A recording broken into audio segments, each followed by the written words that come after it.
ครับผมบ่าวสาวนาสมัยนะครับขอนำพาพี่น้องมาร่วมงานฟัง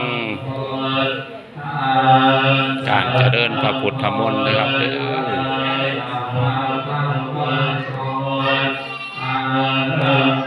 โดยอาราธนานิมนต์พระคุณเจ้าหลายๆวัดมาเป็นเนื้อหน้าบุญ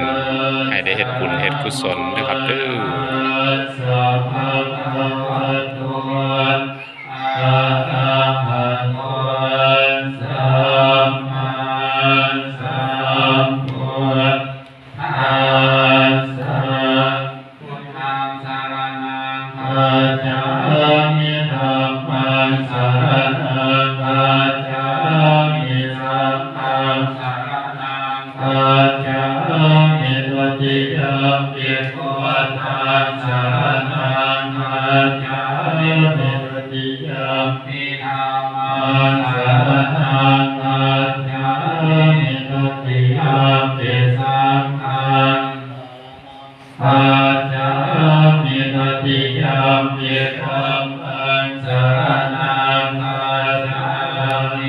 ขอบคุณครับสวัสดีครับ